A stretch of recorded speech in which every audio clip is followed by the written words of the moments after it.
Remember the OB game I made like 3 months ago? Yeah, in that game you can buy a dev product to nuke the whole server. And recently I remember that system, so we're making a game that nukes you. But you can stop it from happening by completing different challenges around the map. For the start, I began with the nuke itself. I made a big timer display so each player in the server can see how much time there is left, and obviously after that time is gone, kaboom. Along with that, I made a server list where you can see other servers, their player count, server age, and time left until the nuke drops. And this was actually quite ambitious of me, thinking there will be multiple active servers of this game. In the meanwhile, I made the base plate and spawn look a bit prettier and started walking on the OB where each checkpoint you claim gives you different time, but also teleports you back, so it's a high chance of risk for a high reward, and if you fall off you get nothing. Timer was finally functioning so players can see how much time they have left. I also decided to add an on-screen timer for nuke as a small game pass later on. I tested out the OB and it was pretty balanced and even fun to rack up the time before you explode. To give you a bit of an extra credit, I added another leaderboard, but this time it was for this server so players can see the ways people got time. Now I stumbled upon a big problem. I actually had to make fun minigames that give the players time, and one OB wasn't gonna cut it. It's pretty simple, but I made a minigame where you just collect points that spawn. Apart from that, I also wanted random events to happen every now and then, so I made a script that spawns one of the random players' friends, and everyone else has to figure out who is the saboteur. Players get 30 seconds to find them, and if they don't succeed, the timer is cut in half, which if you run like 10 minutes is quite a lot of progression loss. But if they do succeed, they get 100 seconds, which I know seems quite a low amount, but figuring out who's the imposter is pretty easy for now. To make things more interesting and to pay my bills, I added game passes such as VIP, 2 times time,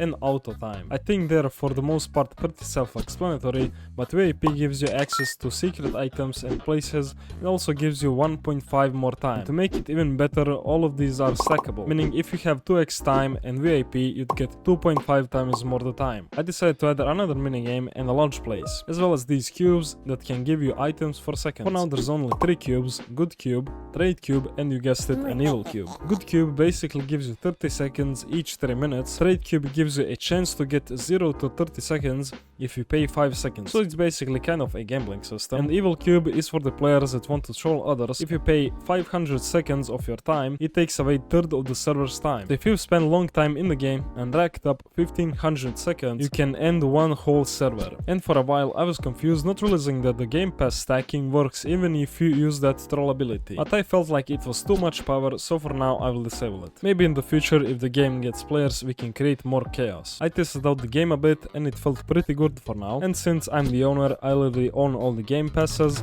so the gambling system paid off even more. The launch worked great, but if you're alone, it's definitely not a sustainable way to get seconds, and I also had to fix the bug where you get time while the nuke is active. Rush Point, the minigame I made before with the orbs, was pretty balanced, but it was kind of too easy, so time to add the obstacles. For the obstacles, I made these spikes that come out of the ground, so you gotta be careful because if you touch one, you get sent back to the lobby. And also, if you wonder how I made this minigame only work when there's players at it, I used Zone Plus, which is a sponsor of today's. No, I'm just kidding. But I do have a video on it, so if you want to know more about it, go check that out. Now back to the minigames. I still needed at least one more for the players to get seconds. Since I couldn't come up with anything better, I chose to make a maze. But there's a catch. The maze changes its walls every few seconds, so it's always a new experience, and there's even a secret inside of it, but you'll have to play yourself for that. As always, if you want to support me, check out my Patreon. It's great value for money, and make sure to try the game out. That's it from this short project. Subscribe, and thanks for watching.